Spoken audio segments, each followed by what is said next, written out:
The kettle was whistling like it had gossip to spill, and honestly, I was ready to listen. I poured the hot water over my cheap tea bag, watching it swell like my dignity down the drain. $2 sat on the counter beside me, not in a wallet, not folded neatly, just tossed there, like pocket change after buying gum. I stared at those bills the way people stare at priceless art in museums, except this wasn't art. This was insult in paper form. $2. Enough for a bus ride. Enough for a pity snack. Not enough for the years I had cooked, cleaned, smiled at dinner parties, and played the good wife while my husband perfected the role of good liar. I took a sip of my tea. It burned my tongue, but I didn't care. The sting was almost comforting. At least the tea was honest about being hot. My husband couldn't even manage that level of honesty. He left the bills there on purpose, I think. Like I was some beggar on the sidewalk and he was tossing coins into my paper cup. It wasn't the money. God, it was never the money. It was the message behind it. $2 said, "This is all you're worth to me now." $2 said, "You don't matter." $2 said, "I have better places to spend the real cash." And boy, did he. Because just hours earlier, I found out where the rest of the money was going. A BMW.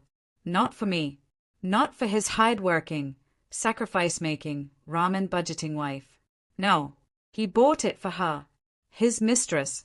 Shiny, black, leather-seated luxury. Meanwhile, my luxury was drinking store-brand tea out of a chipped mug at 1:30 in the morning, wondering when my life had stopped belonging to me. My name's Cynthia. I'm 38 years old, and this is the night I decided to stop auditioning for the role of wife in a man's low-budget soap opera. If you enjoy stories like this, make sure you subscribe to the channel, because trust me, you don't want to miss what happens next. Now, back to the BMW. When I tell you the discovery was cinematic, I'm not exaggerating. Picture this. I'm scrolling on Facebook, doing what wives do best, half checking up, half killing boredom, when I see a photo. A familiar hand on a steering wheel. That hand I once held through funerals, through graduations, through childbirth. That hand with the crooked pinky finger from breaking it in college. But the wheel wasn't of my old Toyota. No, this was a brand new BMW. And the caption under it? "When he says you deserve the world, believe him 2 hearts. Her face was tagged. Her smile, wide enough to slice me in half, was all over the screen. And there it was, my husband, my partner, my supposed soulmate, liking and commenting with heart emojis like a teenage boy. Meanwhile, my text from earlier that day, "Can you pick up milk?" His reply, "Busy." Oh, he was busy, all right. Busy gifting German-engineered horsepower while I was rationing gas money. Busy funding her leather seats while I was taping mine with duct tape. Busy being Santa Claus to his mistress while tossing me $2 pathetic like I was a kid begging for ice cream money. And that was the moment, the marrow-deep, bone-cracking moment, when something inside me snapped. Or maybe it woke up. Maybe I had been asleep for years, lulled by his lies, rocking in the cradle of "it's not so bad, and at least he hasn't left." But looking at that photo, I realized he already had. He left a long time ago. And suddenly, the kettle's whistle didn't sound like gossip anymore. It sounded like a battle cry. I didn't leave right away. People think betrayal gives you wings, like the second you find out, you grow feathers and fly out the window. No, betrayal nails you to the floor first. It freezes you, makes you stare at the same spot until the silence in the room starts mocking you. I sat there at the kitchen table, tea going cold, staring at the $2 like they were speaking in tongues. And maybe they were, because I swear I heard them whisper, "Is this what you've been reduced to?" The clock ticked loud, like a hammer on steel. My phone buzzed once, then again. Messages from friends, a sale alert from Target, and then his name. "Don't wait up. Late night at work." Late night at work. The oldest lie in the marriage handbook. It had dust on it. It smelled like cheap perfume and leather seats. And I should have thrown my phone across the room. Instead, I laughed. Not a sane laugh. a laugh that startled even me. Because here he was, playing accountant of deception, while I was holding receipts he didn't know existed. Literal receipts. See, here's the twist. Hours before Facebook broke my heart, I'd been digging through the laundry basket like the detective nobody asked for. And what fell out of his pants pocket? A folded piece of paper. Not a crumpled fast food bill. No, a glossy dealership receipt. BMW. Down payment, $12,000. Signed in his handwriting, the same handwriting he used to write happy birthday, babe on the back of cheap cards. And my name? No way on it. I held that paper like it was radioactive. My fingers shook. My chest felt tight, like I had swallowed fire. That was the proof, the nail in the coffin, the key to the kingdom of humiliation. It's funny, isn't it? We cook meals, wash clothes, raise kids, smile at in-laws, and still, what unmasks a marriage is always something small. A lipstick stain, a text message, or, in my case, a dealership receipt smelling faintly of cologne and betrayal. I remember sitting on the laundry room floor, staring at that paper, surrounded by dirty socks and wrinkled shirts, thinking, so this is how marriages die. Not with a bang. With paperwork. By the time I connected the dots, receipt in my hand, Facebook post in my face, and $2 on the counter, something inside me wasn't just broken. It was burning. But here's the irony.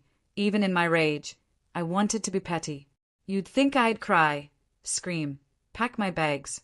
No. I made a sandwich. Peanut butter and jelly. Because betrayal makes you hungry in weird ways. Every bite was a sermon. He gave her a BMW, but I still had bread. He gave her leather, but I had jelly. Maybe not luxury, but leftovers can keep a woman alive long enough to plot. I chewed slow, like every bite was sharpening the knife of my resolve. And then the questions started flooding in. Uninvited guests at the pity party. How long had this been going on? How much money had he siphoned from our life to fund hers? Did he laugh with her the way he used to laugh with me? Did he ever tell her she was the only one, like he told me after every argument? The kitchen felt smaller with each thought. The air thick. The kettle, now cold, looked like it had judged me for making tea instead of choices. So I stood, slowly, carefully, like a woman rehearsing for freedom. I picked up the receipt, folded it, slipped it in my pocket like a weapon. Then I picked up the $2. Funny how light it felt in my hand. Funny how heavy it felt on my soul. I told myself one truth that cut through all the lies. Money can buy a BMW, but it cannot buy back respect once it's gone. And at that marrow-deep moment, I decided respect mattered more than leather seats or German engines. So I waited. Oh, I waited. I sat in the dark living room like a ghost haunting her own house. His headlights finally swept across the window around 1:45 a.m. The sound of the garage door opening was usually comfort. Tonight, it was thunder. He walked in humming, like a man who just sealed a deal with the devil and was proud of it. He tossed his keys on the table, loosened his tie, and gave me that tired smile. Hey, babe, you're up late. And for the first time in years, I didn't smile back. I slid the receipt across the table like a dealer sliding a card in Vegas. Hey, babe, I said, my voice sugar and venom all at once. You dropped something. The look on his face, priceless. His whole body froze. He reached for the paper like it might explode. His lips parted, but no words came out. That was when I leaned in, close enough for him to see the fire in my eyes. You bought her a BMW. You gave me $2. So tell me, which one of us is the wife? The silence that followed was the loudest sound I've ever heard. And that's when I knew this wasn't my breaking point. This was my breakthrough. Because sometimes betrayal isn't the end of your story.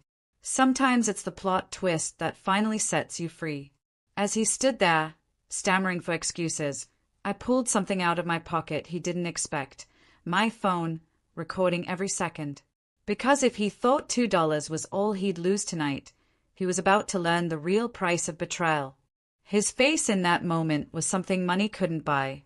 Pale, cracked, like a porcelain plate dropped in slow motion. His lips trembled as if excuses were trapped in traffic, unable to arrive on time. And me? I sat there calm, phone in hand, recording every breath he dared take. It was almost poetic. The man who spent 12 grand on a car for another woman was suddenly bankrupt when it came to words. Cynthia! He finally croaked, my name sounding foreign on his tongue. It's not what it looks like. That line. That classic, overused, dust-gathering line. I almost laughed. Almost. Not what it looks like. Oh? Sweetheart, it looked like German engineering with heated seats and Bluetooth speakers. It looked like betrayal printed in Times New Roman on dealership paper. It looked like I was the unpaid extra in a movie where another woman played the lead. Really? I whispered, leaning back, letting my chair creak like a gavel striking down. Because it looks exactly like what it looks like. The kitchen light hummed above us, a tired bulb flickering, casting shadows on his face that made him look older, guiltier, smaller. I thought of every meal I had made while he was working late. Every lonely night I had rolled over to an empty side of the bed. Every time I silenced my own dreams because he needed me. And suddenly, silence wasn't enough. You gave her a BMW, I said slowly, my words like stones skipping across a still lake. And you gave me $2. Do you know what that means? He shifted, swallowed, blinked. Cynthia, please, just listen. It means, I cut in, voice sharp, that after years of being your partner, your nice, your cheerleader, your audience, your unpaid therapist, you reduced me to pocket change. Loose bills you probably didn't even notice you had. That BMW wasn't just for her. It was a billboard announcing my invisible worth. His shoulders sagged, and for a moment, I almost pitied him. Almost. Until the smell of his cologne, too strong, too sweet, reminded me of her. That was when my humor bubbled up, bitter and alive. But don't worry, I added, a smile slicing across my face. At least you're consistent. You always knew how to invest. You invested in her leather seats. And you invested in making me feel like leftovers. His jaw tightened. You don't understand. And maybe he was right. Maybe I didn't understand how a man could watch his wife fold laundry on a budget, while handing over thousands to someone who didn't even know his favorite childhood cereal. Maybe I didn't understand how love could turn into accounting, debits for the wife, credits for the mistress. But what I did understand was this: betrayal carries interest. And tonight, the debt was due. I leaned forward, showing him my phone, the little red dot still glowing. His eyes widened. He knew this wasn't just a confrontation anymore. This was evidence. This was my insurance policy. Delete it, he hissed. Cynthia, don't do this. I tilted my head. Don't do what? Record the truth? Preserve the symphony of your lies? Don't worry, I won't delete it. In fact, I might even back it up. You know, for safekeeping. For the first time, fear danced in his eyes. Not fear of losing me, no. He'd already gambled me away. Fear of exposure. Fear of what would happen if his perfect reputation cracked open. And in that moment, I realized something marrow deep. Power had shifted. He wasn't the driver anymore. I was.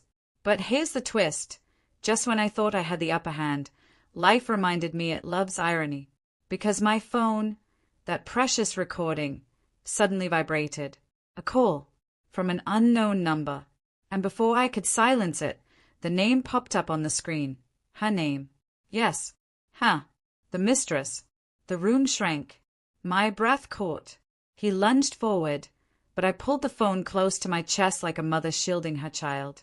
We stood there, two statues carved from betrayal, the sound of her call buzzing between us like a wasp ready to sting. I didn't answer. I just let it ring. But oh, the possibilities stormed through my head. What if I answered and she bragged? What if she gloated? What if she confessed without even knowing she was on speaker? And that was when it hit me. Sometimes justice doesn't arrive wearing a judge's robe. Sometimes it calls you at 2 in the morning from an unknown number. The call ended. Silence swallowed the room again. He exhaled, relieved. Too soon. Because seconds later, a message appeared on my screen. From her. Thanks again for the BMW, love. Can't wait for our trip this weekend. She'll never know kiss marked it. And oh, I laughed. I laughed so hard tears ran down my face. He looked at me like I was losing my mind. Maybe I was. But sometimes insanity is just clarity wearing a different dress. I held up the phone, letting him read every poisonous word. His face turned shades I didn't know skin could turn. Guess what? I said softly, venom dripping sweet as honey. She's wrong. I do know. The kettle, cold now, sat on the counter like a witness.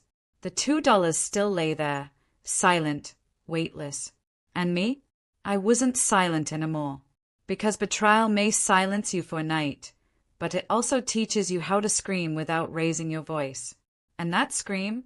Oh, it was just beginning. I tapped forward on the message and sent it straight to his mother, his boss, and, yes, our church group chat. Because sometimes karma needs a little push, and I was more than happy to shove. When I hit forward, I didn't just send a message. I lit a match. And like any good arsonist, I knew the fire was going to spread faster than either of us could control. I watched his face as the blue check marks appeared. First his boss, then his mother, then, oh, sweet Lord, our church group chat, the digital sanctuary of casserole recipes and prayer requests. I had just dropped a grenade in the middle of the Amen circle. The room was silent, but my phone wasn't. Ping, ping, ping. Each notification was another piece of his carefully built facade crumbling into dust. Cynthia, he roared, lunging toward me, eyes wild. I didn't flinch. Not once. I just sipped the last of my cold tea and let it burn like triumph down my throat. You wanted luxury. I said softly, congratulations. You're about to experience luxury-level exposure. The first reply came from his mother. Short. Brutal. Is this true? 3 words, but they carried the weight of 1,000 sermons. Then his boss chimed in. We'll discuss this tomorrow. Be prepared. You could almost hear the HR department sharpening their claws. And then, oh, the cherry on the sundae of chaos, the church group exploded. Sister Agnes sent 3 shocked emojis. Brother James quoted a verse about adultery. And Pastor Linda typed, we will keep you both in prayer. But this is unacceptable, brother. The betrayal that once lived in whispers was now broadcasted in biblical proportions. I almost felt bad. Almost. But then I remembered the $2. And the BMW. And suddenly my sympathy dried up quicker than my bank account. He grabbed his phone, thumbs flying, typing frantic responses. It's a misunderstanding. It's not what it looks like. Please don't jump to conclusions. The irony nearly killed me, because what he called a misunderstanding, I called my life. What he dismissed as a conclusion was actually my introduction to freedom. I stood there, leaning against the counter, watching him unravel. His tie hung loose, his hands shook, his forehead glistened with sweat. For years, I had been the one unraveling quietly, folding my pain into neat little piles of silence. Tonight, it was his turn. And oh, it was beautiful.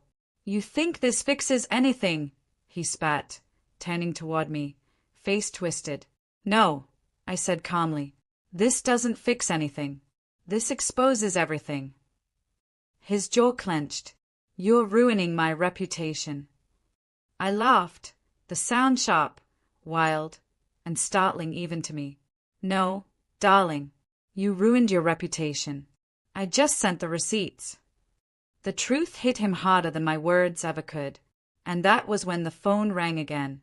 Loud, demanding, his mother's name flashing across the screen. He hesitated, didn't answer, let it ring, because even the bravest men fear the battlefield of their mother's disappointment. And me? I was watching, recording every second with my eyes, etching it into memory. Because betrayal isn't just about losing love. It's about watching the betrayer lose themselves. Here's the thing about lies, they're like expensive wallpaper. Glossy, pretty, convincing from a distance. But once a crack shows, the whole wall peels. Tonight, every strip was falling. I sat back down, calm as a queen on her throne, while he paced like a caged animal. And for the first time in years, I felt taller than him. Not in inches. In truth. You know what hurts the most? I whispered. He froze, looking at me with eyes full of panic. It's not the BMW, not even the Mistress.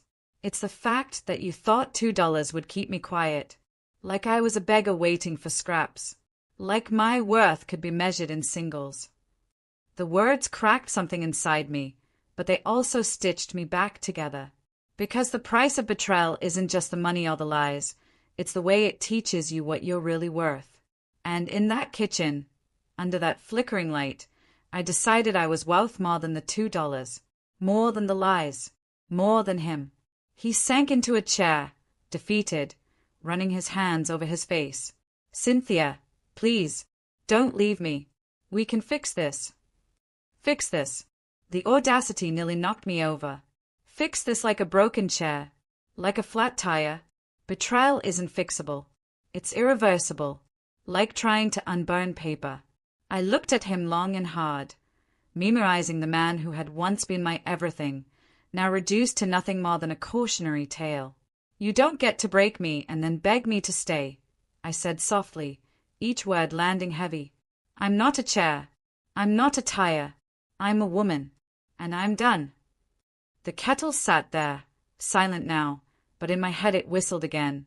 Only this time, it wasn't gossip. It was applause. And just when I thought the night couldn't twist any sharper, my phone buzzed one more time. A message. Not from his mistress. Not from his mother. Not even from the church group. From someone else. Someone I hadn't heard from in years. The message read, Cynthia, I heard. Call me. We need to talk. And the name attached? My first love. The one that got away. I froze, my heart pounding in a rhythm I hadn't felt in decades. Because maybe betrayal wasn't just an ending. Maybe it was an opening. The first morning after leaving him, I woke up on a mattress that sagged like an old woman's back and smelled faintly of someone else's tears. A rented room, 4 cracked walls, and 1 buzzing light bulb. It wasn't glamorous. But for the first time in years, I breathed like the air belonged to me. Do you know the strangest thing about betrayal? It doesn't just break you where you stand. It follows you into your dreams. That night I dreamed he was chasing me with keys in his hand, jingling them like coins. He wasn't asking me to come back. He was offering me $2 again. That same pitiful bill, like love on clearance. I woke up laughing and crying at the same time, chest aching, pillow damp. My worth had been reduced to $2, and yet here I was, alive, unbeholden, unbeautiful maybe, but undeniably free. Freedom tastes like instant coffee brewed in chipped cups. Bitter, but real. I sat by the window of that tiny room, clutching my mug like it was communion. Outside, the world kept moving. Buses grumbled, dogs barked, and children dragged backpacks twice their size. Life had no idea my marriage had imploded. No clue I'd walked out of a house full of luxury to land in a room where the wallpaper peeled like scabs. And that's the irony. Grief feels world-ending, but the world never even stumbles. Invisible worth. That was my lesson. The world doesn't clap when you finally leave a man who buys his mistress a BMW and hands you 2 crumpled dollars. The world just spins. And so must you. But let me confess something raw. I still missed him. Not the man himself, but the idea of him. The idea that someone once loved me enough to ask me to be his wife. It's twisted, isn't it? Missing the person who shattered you because they were also the one who once held you together. Betrayal is cruel like that. It makes you nostalgic for lies. I spent hours in that room replaying scenes. Him laughing with his mistress while I balanced bills on a cracked calculator. Him buying her perfume while I sniffed hand soap like it was Chanel. Him gifting her leather seats while I sat on a lumpy couch I couldn't afford to replace.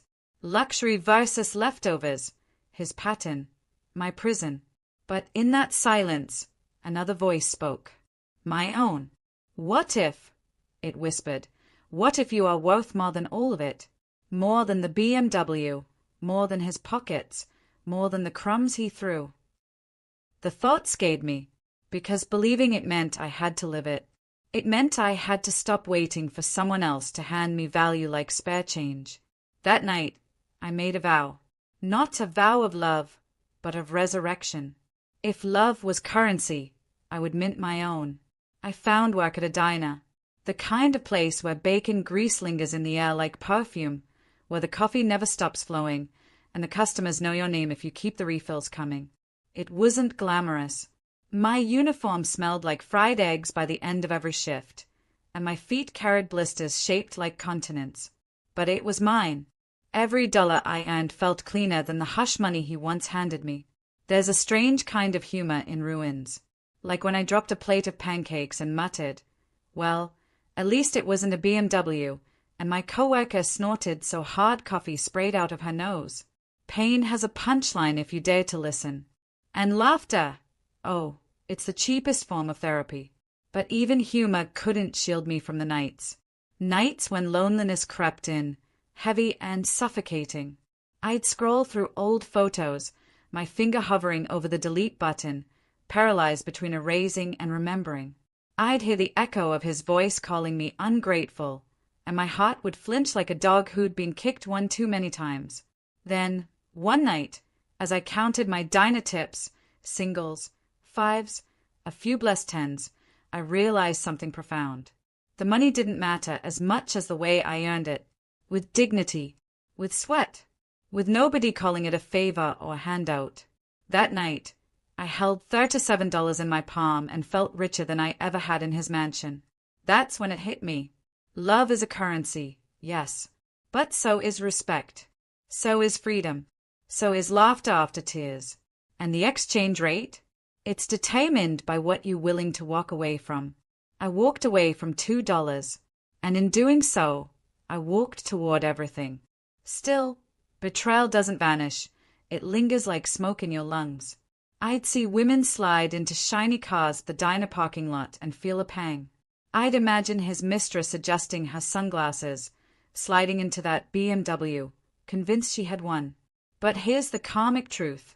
Sometimes winning means inheriting a man who is a debt in human form. And sometimes losing means freedom with interest. I was no longer competing. Not with her. Not with him. Not even with the ghost of the woman I used to be. I was birthing myself again. A phoenix doesn't rise quietly. It burns first. And I was in flames. One day, a customer asked me, "Why do you always smile when you sieve coffee?" And I laughed because the truth was simple, because coffee never cheats. There it was, humor in the ruins, proof that I could still laugh, still live, still pour from an empty pot and somehow feel full. But deep down, I knew the story wasn't over. Betrayal always circles back. It knocks on your door when you least expect it, wearing guilt or arrogance, or sometimes both. And I could feel it coming, that whisper in my chest, that sense of unfinished business. He wasn't done with me, though he thought I was finished. That's the thing about men who measure love in dollars. They underestimate women who learn to mint their own currency. The kettle of life was whistling again. And this time, I was ready. The day he came back into my life wasn't dramatic at first. No thunder cracking in the sky, no ominous soundtrack. Just a Tuesday afternoon at the diner, sunlight spilling through smudged glass, the smell of bacon fat and burnt toast lingering like a second skin. I was refilling salt shakers when I saw him. Him, the man who once handed me $2 like it was alimony for my soul. The man who bought another woman a BMW while my shoes had holes in the soles. He walked in wearing the same suit style he always wore, only now it hung differently on him. Looser, like even the fabric had stopped trusting him. His face looked tired, as if betrayal had started feeding on him the way it once fed on me. And then, irony's perfect punchline, He slid into a booth right beneath the neon sign that buzzed breakfast served all day. The same booth where a week earlier, a truck driver tipped me more than my ex-husband ever did in a month of marriage. My hands trembled. Salt spilled. Tiny crystals scattered like snow across the counter. I wanted to run, to hide, to vanish into the kitchen. But dignity has its own spine, and mine had been growing backbone by bone since that night I left. So I walked over. "Coffee?" I asked, voice steadier than I felt. He looked up. For a heartbeat, I saw recognition flicker, then guilt, then something like desperation. "Please," he said. His voice cracked. I poured the coffee, the dark liquid steaming between us. The smell rose sharp and bitter, grounding me. Coffee never cheats. He cleared his throat. "You look good." I almost laughed. Good. I smelled like onions and fryer oil. My apron had ketchup stains shaped like countries, and my hair was tied back in a bun that could double as a bird's nest. But maybe that was the point. I looked alive. Real. Free. "Cut to the chase," I said. His eyes darted away. "She left me." Of course she did. Betrayal has a way of boomeranging. You hand someone a BMW while throwing scraps at another, and eventually the universe repossesses more than just cars. She said I was empty. That money wasn't enough. He swallowed hard. She was right. For a second, my chest tightened. Once, I would have given anything to hear him admit his hollowness. Once, those words might have stitched me back together. But now? Now they just floated in the air like smoke, visible, but impossible to hold. I sat across from him, the vinyl seat sighing beneath me.